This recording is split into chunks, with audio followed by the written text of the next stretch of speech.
Hello everyone. मेरा नाम है तरुण भास्कर एंड हम कर रहे हैं क्लास 11th का चैप्टर बायोलॉजिकल क्लासिफिकेशन एंड ये इस चैप्टर का पार्ट 2 है। तो आइए स्टार्ट करते हैं आज का वीडियो। सारे जो बैक्टीरिया हैं वो किंगडम मोनेरा के अंदर आते हैं। They are the most abundant microorganism and जो ये बैक्टीरिया है वो सबसे ज्यादा पाए जाने वाले माइक्रो ऑर्गेनिज्म है। नाउ माइक्रो ऑर्गेनिज्म के अंदर बैक्टीरिया भी आते हैं, इनके अंदर प्रोटोजोआ भी आते हैं, इनके अंदर फंगी भी आते हैं एंड इनके अंदर कुछ एल्गी भी आते हैं। नाउ इन सब में जो सबसे ज्यादा पाए जाते हैं वो है bacteria. Hundreds of bacteria are present in handful of soil। जो मुट्ठी भर सॉइल होती है उसमें हजारों बैक्टीरिया जो है वो प्रेजेंट होते हैं। They also live in extreme habitats such as hot springs, deserts, snow and deep ocean. And जो ये बैक्टीरिया है वो हमें एक्सट्रीम हैबिटेट में भी दिखाई दे जाते हैं, जैसे कि हॉट स्प्रिंग्स हो गए, डेजर्ट्स हो गए, स्नो हो गए एंड डीप ओशियंस हो गए। एंड बहुत सारे बैक्टीरिया ऐसे भी हैं जो ऑर्गेनिज्म के अंदर या उनके ऊपर रहते हैं एज अ पैरासाइट।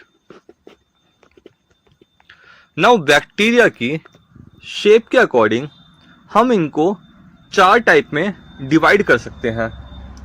जो स्फेरिकल शेप के बैक्टीरिया होते हैं उनको हम कहते हैं कॉकस एंड प्लूरल होता है इनका कोकाई। जो रॉड शेप के बैक्टीरिया होते हैं उनको हम कहते हैं बैसिलस एंड प्लूरल है इनका बैसिली।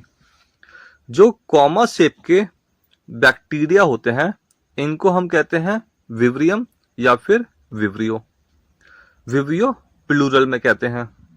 एंड जो स्पाइरल शेप के बैक्टीरिया होते हैं उनको हम कहते हैं स्पाइरिलम एंड प्लूरल है इनका स्पाइरिला।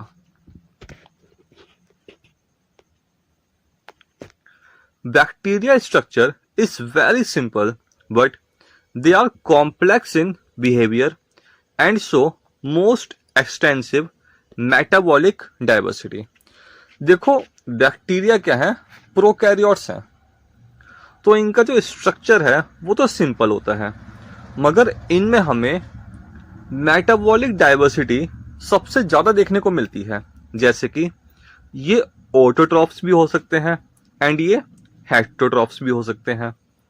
ऑटोट्रॉफ्स के अंदर भी ये फोटोसिंथेटिक ऑटोट्रॉफ्स भी हो सकते हैं या फिर कीमोसिंथेटिक ऑटोट्रॉफ्स भी हो सकते हैं। एंड हेटेरोट्रॉफ्स के अंदर भी ये पैरासिटिक भी हो सकते हैं या फिर ये सैप्रोफाइटिक भी हो सकते हैं। तो इनके अंदर हमें एक्सटेंसिव मेटाबॉलिक डाइवर्सिटी देखने को मिलती है। सम बैक्टीरिया आर ऑटोट्रॉफिक, जिसका मतलब ये हुआ कि ये अपना खाना खुद से बना लेंगे। Synthesise food from inorganic substrate. जो ऑटोट्रॉफिक बैक्टीरिया हैं ये अपना खाना जो है वो खुद से बना सकते हैं from inorganic substrate. Majority are heterotrophs. जो ज्यादातर बैक्टीरिया हैं वो हेटेरोट्रॉफ्स होते हैं। They do not synthesise food but depend on other organism और on dead organic matter for food. Now जो ज्यादातर बैक्टीरिया हैं वो होते हैं हेटेरोट्रॉफ्स। ये अपना खाना खुद से बना नहीं पाते, तो ये दूसरे जो ऑर्गेनिज्म हैं उनके ऊपर डिपेंड करते हैं, या फिर जो डेड ऑर्गेनिक मैटर है उसको ये एज अ फूड यूज करते हैं। नाउ अगर हम क्लासिफिकेशन देखें बैक्टीरिया की तो हम बैक्टीरिया को 2 ग्रुप में क्लासिफाई कर सकते हैं। एक है आर्की बैक्टीरिया एंड दूसरे हैं यू बैक्टीरिया। आर्की बैक्टीरिया के अंदर halophiles, thermoacidophiles and methanogens आ जाते हैं। यू बैक्टीरिया के अंदर ऑटोट्रॉफ्स एंड हेटेरोट्रॉफ्स बैक्टीरिया आते हैं एंड ऑटोट्रॉफ्स के अंदर फोटोसिंथेटिक ऑटोट्रॉफ्स बैक्टीरिया भी हो सकते हैं, या फिर कीमोसिंथेटिक ऑटोट्रॉफ्स बैक्टीरिया भी हो सकते हैं। एंड हेटेरोट्रॉफ्स के अंदर पैरासिटिक बैक्टीरिया भी हो सकते हैं एंड सैप्रोफाइटिक बैक्टीरिया भी हो सकते हैं। नाउ सबसे पहले हम पढ़ते हैं आर्की बैक्टीरिया के बारे में। They live in most harsh habitat such as extreme salty areas, hot springs and marshy areas. जो आर्की बैक्टीरिया होते हैं ये एक्सट्रीम कंडीशन में रहते हैं, एक्सट्रीम हैबिटेट में रहते हैं। जैसे कि ये हो सकता है एक्सट्रीम सॉल्टी एरियाज में रहते हो, एंड ऐसे बैक्टीरिया को हम कहेंगे हेलोफाइल्स। हो सकता है आर्की बैक्टीरिया हमें हॉट स्प्रिंग्स में देखने को मिले, तो ऐसे आर्की बैक्टीरिया को हम कहेंगे थर्मो एसिडोफाइल्स। एंड हो सकता है कि ये हमें मार्शी एरियाज में देखने को मिले, तो ऐसे आर्की बैक्टीरिया को हम बोलेंगे methanogens. Archaebacteria have different cell wall structure, बहुत ही इंपॉर्टेंट पॉइंट है ये, for their survival in extreme condition. Now जैसे कि हमने पढ़ा कि जो आर्की बैक्टीरिया होते हैं वो हार्श हैबिटेट में हमें देखने को मिलते हैं, तो ऐसी कंडीशन में ये सरवाइव कैसे कर पाते हैं? तो इसका रीजन है कि इनमें जो सेल वॉल होती है वो डिफरेंट होती है, एंड इसी वजह से जो आर्की बैक्टीरिया है वो एक्सट्रीम कंडीशन में भी सरवाइव कर पाते हैं। Methanogens are present in gut of ruminant animals, example है cows, buffaloes, and they are responsible for production of methane, जिसको हम बायोगैस भी कहते हैं, फ्रॉम डंक ऑफ दिस एनिमल्स। तो जो मिथेनोजेंस हैं वो हमें रूमिनेंट एनिमल्स की गट में भी देखने को मिलते हैं, जैसे कि काउस एंड बफेलोस हो गए।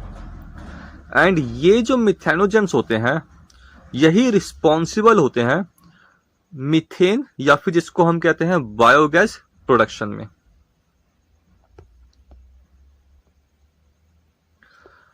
नाउ अगला है हमारे पास यू बैक्टीरिया। यू बैक्टीरिया को हम ट्रू बैक्टीरिया भी कहते हैं, एंड इनमें हमें रिजिड सेल वॉल देखने को मिलती है। एंड अगर ये बैक्टीरिया मोटाइल होंगे तो इनमें हमें फ्लैगलम भी देखने को मिलेगा। यू बैक्टीरिया के अंदर हमें ऑटोट्रॉफ्स भी देखने को मिलते हैं एंड हेटेरोट्रॉफ्स भी देखने को मिलते हैं। ऑटोट्रॉफ्स जो हैं वो फोटोसिंथेटिक भी हो सकते हैं एंड कीमोसिंथेटिक भी हो सकते हैं। तो सबसे पहले पढ़ते हैं फोटोसिंथेटिक ऑटोट्रॉफ्स के बारे में, जिसका एक बहुत अच्छा एग्जांपल है साइनोबैक्टीरिया। नाउ जो ये फोटोसिंथेटिक ऑटोट्रॉफ्स होते हैं इनके अंदर हमें क्लोरोफिल ए देखने को मिलती है, जैसे कि हमें ग्रीन प्लांट्स में देखने को मिलती है। नाउ अगर हम साइनोबैक्टीरिया के बारे में पढ़ें तो साइनोबैक्टीरिया को हम ब्लू ग्रीन एल्गी भी कहते हैं। साइनोबैक्टीरिया आर यूनिसेलुलर, कॉलोनियल और फिलामेंटस। तो जो ये साइनोबैक्टीरिया होते हैं ये यूनिसेलुलर हो सकते हैं, कॉलोनियल हो सकते हैं, मतलब यहां पर हमें क्लस्टर्स ऑफ सेल्स देखने को मिल रहा है, या फिर फिलामेंटस हो सकते हैं, मतलब चेन्स हैं सेल्स की। ये फ्रेश वाटर भी हो सकते हैं, मैराइन भी हो सकते हैं एंड टेरेस्ट्रियल भी हो सकते हैं। The colonies are generally surrounded by gelatinous sheaths. जो साइनोबैक्टीरिया की कॉलोनीज होती हैं वो जनरली सराउंड होती हैं बाय जिलेटिनस सीड्स, एंड इसका काम क्या होता है? तो ये बेसिकली प्रोटेक्शन में, वाटर रिटेंशन में एंड अटैचमेंट में हेल्प करती है। They often form blooms in polluted water bodies. Now जो पॉल्यूटेड वाटर बॉडीज होती हैं इनमें न्यूट्रिएंट्स हमें देखने को मिलते हैं, जैसे कि इनमें nitrogen and phosphorus high amount में प्रेजेंट होता है। नाउ इनकी वजह से क्या होता है, जो साइनोबैक्टीरिया है वो रैपिडली मल्टीप्लाई करते हैं पॉल्यूटेड वाटर में। Some of them fix atmospheric nitrogen in specialised cells, जिनको हम कहते हैं हेटेरोसिस्ट। एग्जाम्पल है नॉस्टॉक एंड एनाबीना। तो देखो नॉस्टॉक एंड एनाबीना, इनके अंदर हमें स्पेशलाइज्ड सेल्स देखने को मिलते हैं जिनको हमने कहा हेटेरोसिस्ट। यहां पे डायग्राम में भी ये सेल्स दिखाए रखे हैं। नाउ ये हेटेरोसिस्ट सेल्स क्या करते हैं, ये एटमॉस्फेरिक नाइट्रोजन को फिक्स करने का काम करते हैं। नाउ अब हम पढ़ते हैं कीमोसिंथेटिक ऑटोट्रॉफ्स के बारे में। They oxidise inorganic substance such as nitrates, nitrites and ammonia and use the released energy for ATP production. तो जो कीमोसिंथेटिक ऑटोट्रॉफ्स बैक्टीरिया हैं, ये ऑक्सीडाइज करते हैं इनऑर्गेनिक सब्सटेंस को, जैसे कि नाइट्रेट्स हो गया, नाइट्राइट्स हो गया या अमोनिया हो गया, एंड जो एनर्जी रिलीज होती है फिर इसको ये यूज करते हैं एटीपी प्रोडक्शन के लिए। They help in recycling nutrients like nitrogen, phosphorus, iron and sulphur. तो जो ये कीमोसिंथेटिक ऑटोट्रॉफ्स बैक्टीरिया हैं, वो एक बहुत इंपॉर्टेंट रोल प्ले करते हैं न्यूट्रिएंट्स की रिसाइकलिंग में, जैसे कि nitrogen, phosphorus, iron and sulphur हो गए। नाउ अगर हम एग्जाम्पल देखें कीमोसिंथेटिक ऑटोट्रॉफिक बैक्टीरिया के, तो ये हो सकते हैं हाइड्रोजन बैक्टीरिया, जैसे कि हाइड्रोजिनोमोनस, नाइट्रीफाइंग बैक्टीरिया जैसे कि nitrosomonas, nitrococcus, nitrobacter, sulphur bacteria जैसे कि थायोबैसिलस। तो ये कुछ एग्जाम्पल हैं कीमोसिंथेटिक ऑटोट्रॉफ्स बैक्टीरिया के। नाउ अब हम पढ़ते हैं हेटेरोट्रॉफिक बैक्टीरिया के बारे में। They are the most abundant in nature. तो जो हेटेरोट्रॉफिक बैक्टीरिया हैं वो हमें सबसे ज्यादा देखने में मिलते हैं नेचर के अंदर। अगर हम दूसरे बैक्टीरिया से कंपेयर करेंगे, मतलब अगर हम कंपेयर करेंगे फोटोसिंथेटिक बैक्टीरिया से, तो वो कम होंगे, पर जो हेटेरोट्रॉफिक बैक्टीरिया है वो ज्यादा प्रेजेंट होंगे नेचर में। The majority are important decomposers, and ज्यादातर इनमें जो होते हैं वो डिकम्पोजर्स होते हैं। नाउ अगर हम इंपैक्ट की बात करें हेटेरोट्रॉफिक बैक्टीरिया के, कि इनके इंपैक्ट क्या होते हैं ह्यूमंस के ऊपर, तो पहला है they are used to make curd from milk.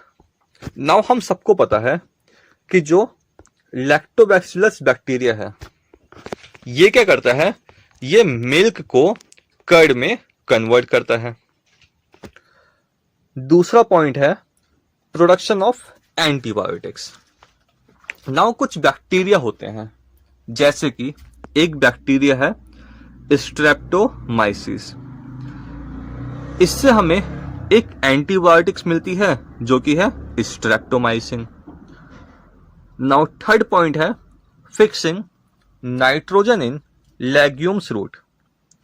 तो जो राइजोबियम बैक्टीरिया होता है ये क्या करता है, ये फिक्स करता है नाइट्रोजन को इन लेग्यूम्स रूट में। नाउ कुछ जो हेटेरोट्रॉफिक बैक्टीरिया हैं वो पैथोजन भी हैं, वो डिजीज कॉज करते हैं, जैसे कि कोलेरा। जो कोलेरा डिजीज है ये विब्रियो कोलेरा से होती है। जो टाइफॉइड डिजीज है ये सल्मोनेला टाइफाइड से होती है। जो टेटनस डिजीज है ये होती है क्लोस्ट्रीडियम टेटनी से। एंड जो सिट्रस कैंकर है ये प्लांट में डिजीज होती है, एंड ये होती है ज़ैंथोमोनास सिट्री से।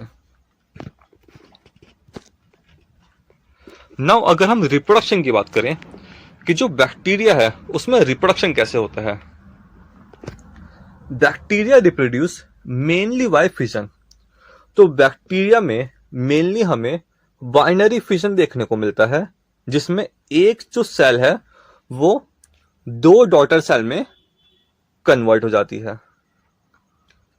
Under unfavourable condition they produce spores, and अगर अनफेवरेबल कंडीशंस होंगी तो ये क्या करेंगे, ये स्पोर्स भी बना सकते हैं। They also reproduce by sort of sexual reproduction by adopting a primitive type of DNA transfer from one bacteria to another.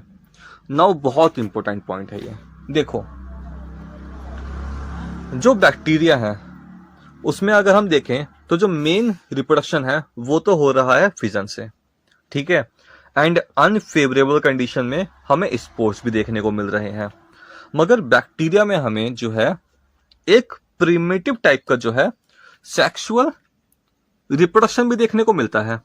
Now primitive type का हम क्यों कह रहे हैं, देखो बहुत ही सिंपल टाइप का जो है सेक्सुअल रिप्रोडक्शन देखने को मिलता है।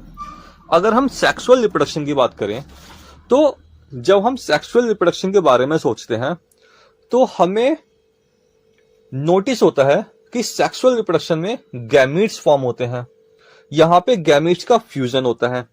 मगर बैक्टीरिया में ऐसा कुछ नहीं होता। बैक्टीरिया में जब हम सेक्सुअल रिप्रोडक्शन की बात करते हैं तो हमने कहा कि इनमें सिंपल टाइप का सेक्सुअल रिप्रोडक्शन है।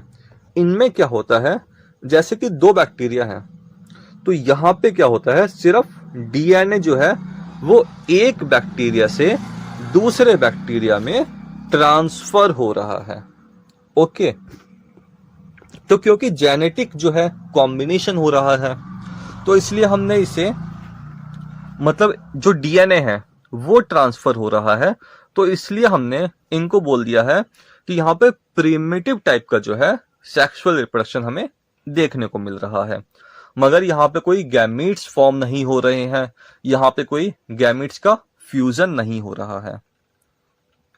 डीएनए ट्रांसफर के बैक्टीरिया में 3 मेथड जो है वो हो सकते हैं। पहला है ट्रांसफॉर्मेशन, दूसरा है कॉन्जुगेशन एंड तीसरा है ट्रांसडक्शन। नाउ ये हमारे सिलेबस में नहीं है तो हम इनको डिटेल में पढ़ने वाले नहीं हैं, मगर ये जो नाम है वो हमें पता होने चाहिए। ट्रांसफॉर्मेशन, कॉन्जुगेशन एंड ट्रांसडक्शन, ये 3 मेथड हैं जिसके द्वारा बैक्टीरिया में जो है एक बैक्टीरिया से दूसरे बैक्टीरिया में डीएनए का ट्रांसफर होता है। नाउ लास्ट में एक स्पेशल टाइप का यू बैक्टीरिया है जिसका नाम है माइकोप्लाज्मा। नाउ ये स्पेशल क्यों है, क्योंकि जो माइकोप्लाज्मा होते हैं इनमें हमें सेल वॉल देखने को नहीं मिलती। ये स्मॉलेस्ट लिविंग सेल्स हैं, ये बिना ऑक्सीजन के भी सरवाइव कर सकते हैं। एंड इनमें से बहुत सारे जो हैं वो पैथोजेनिक होते हैं इन एनिमल्स एंड प्लांट्स, मतलब ये डिजीज कॉज करते हैं एनिमल्स में एंड प्लांट्स में। जैसे कि कैटल्स में डिजीज होती है प्लूरोनिमोनिया एंड ये होती है माइकोप्लाज्मा की वजह से। नाउ आज के वीडियो में इतना ही है। अगर आपको वीडियो पसंद आया हो तो प्लीज चैनल को सब्सक्राइब करें एंड वीडियो को लाइक करें। एंड अगर आपका कोई सजेशन हो तो आप कमेंट बॉक्स में लिख सकते हैं। Thank you.